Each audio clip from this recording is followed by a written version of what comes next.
Hi, Carrie here. So, one of the first things I do when I'm working with teens and their families is explore their relationships with each other. More often than not, they'll say things like they feel less connected or even disconnected from each other. And once again, more often than not, they'll attribute this to being a teenager and just how it is with teenagers. And while there's a little truth within this idea, the reality is your teenager needs you as much as they have ever needed you, even if how they need you looks a little different than it did before. When kids are little, it's easy to stay connected with them. I mean, their whole world literally centers around you. They need you to take care of them, keep them safe, feed them, clothe them, comfort them, and entertain them. They crawl into bed with you at 5 a.m. just because they miss you. You are their world. It's so fun and amazing, but can be hard at times too. It takes a lot of physical and emotional stamina. And at times when you're running on empty, you probably wish they didn't need you quite as much. As kids get older, however, they start to interact with the outside world a little bit more and more. They start to develop relationships with other kids. They go to school. They have other adults in their lives. They participate in sports or other activities. And while they still need you and you are still the center of their world is becoming a lot bigger. And they're having fun exploring all of it and all it has to offer. As kids become teens, their drive for independence is kicking into full gear. And it should. This is an important part of their development. They're developing their own ideas about themselves and the world around them. They're starting to recognize that sometimes their ideas don't always match yours. The parent-child dynamics are starting to change a bit. Your child who once thought you could do no wrong and hung on every word that you said is now starting to challenge some of your thoughts and ideas. Whoa, right? What is happening here? It can feel awkward and uncomfortable and a little frustrating. Parents will often say it feels like we're losing them. And more times than not, the response to this new uncomfortable dynamics is to pull back and retreat. Give them space. Avoid the conflict. Parents will oftenly jokingly, but it's not really funny, say, yeah, we'll see them in their 20s. But the reality is the teenage years are some of the most formative years in a person's life. I think of the word overwhelming when I think about the teenage years. Sometimes it's good overwhelming, but sometimes it's not so good overwhelming. Teens are getting inundated with so much stuff. Peer influences, both positive and negative, academic pressures, balancing extracurriculars and commitments, navigating new relationships, and physical changes are just a few of the things teens are dealing with. And don't even get me started on the pressures and influences of social media. And for a lot of these things, it's the first time they're ever navigating these waters. The best visual I can come up with is a baby giraffe trying to walk for the first time. It's hard, it's awkward, and it takes time to get it right. So you can start to see how overwhelming this time can be for them. So while it can feel good to get a little break from your child needing you 24/7, don't get too comfortable because in reality, your teen needs you now more than ever. But how do you stay connected with your teen when they're retreating because they're seeking independence and you're retreating because you think it's the best way to support their desire for independence? And let's be frank, the interactions with your teens aren't always as fun as they used to be when they were younger. Well, the best way to connect with your teen is to try and understand life from their perspective. Here's 5 things I think your teen wishes you knew.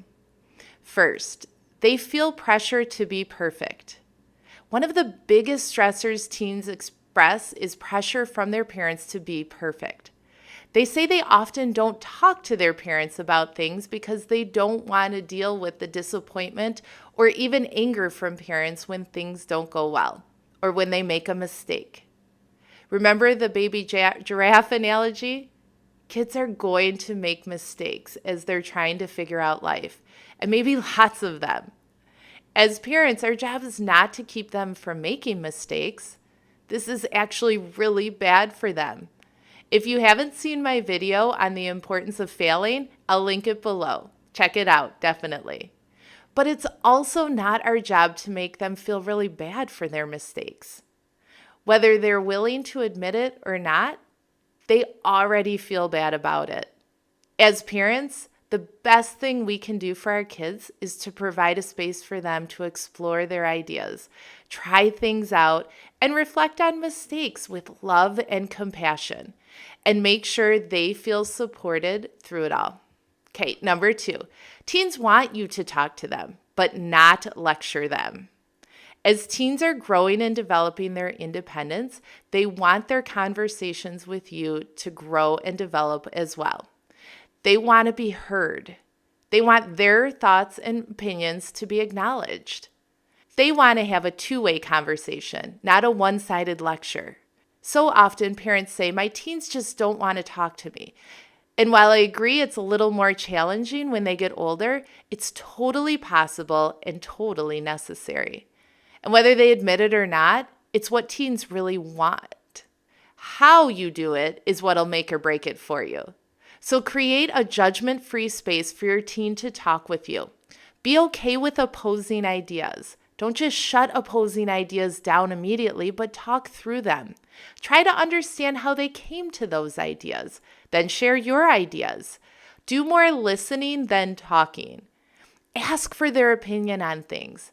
Maybe a little uncomfortable at first if you haven't had this kind of open communication in the past, but hang in there. It will get easier, and your relationship will be so much stronger for it.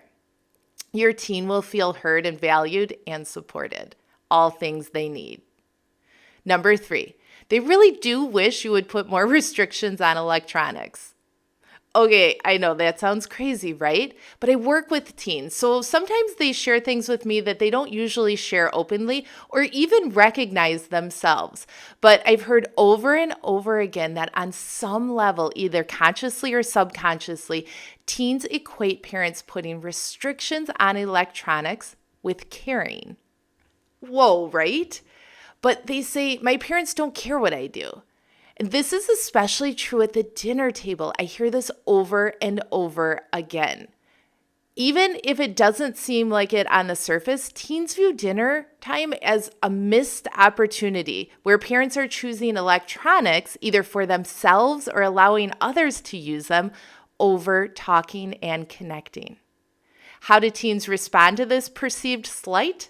They say, fine, I don't need to connect with you either, and they double down on their time with their friends. So parents, even if you get resistance, set some limits. And more importantly, come up with alternative activities. It shows your teen that you're prioritizing intentional time together. Number 4, they want to feel a part of the plan.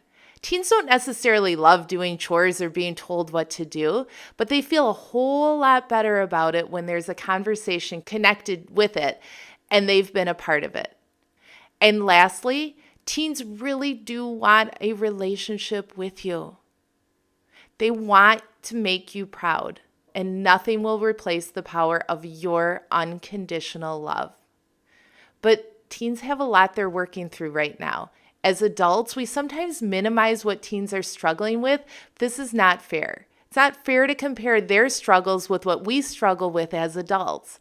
They aren't adults. And when we were their age, we had our own struggles and would have hated anyone telling us that our struggles weren't a big deal, right? Teens need a lot more understanding and compassion and a little bit more flexibility as they navigate this new territory. And while they may not be the best at expressing it or even reciprocating it, they need you and they need to know you've got their back and you're still in their corner. I'm going to go back to my baby giraffe analogy. I'm guessing when you look at this picture, you look at it and this sweet little guy with compassion and sympathy. Well, your teenager is not much different. They're doing their best with the tools and resources they have right now. they're gonna fail and they're gonna fall. And they will feel like they're in survival mode more often than not. And whether they acknowledge it or not, they need you. So be a soft landing spot for them and encourage them and make sure they feel your unconditional love. Don't fall prey to the lie that teens don't need their parents. They need you now more than ever. You got this. Want more of this? Let's stay connected. You can subscribe here. Also, make sure to scan the QR code to get weekly-ish visits from me in your email with tools and resources to help you get your kiddos and your family out of survival mode and on their way to thriving. I promise I will only send things I believe will be ultra valuable to you. So I'm so thrilled we got connected, and I can't wait to see you again. Welcome to the Well-Equipped Family.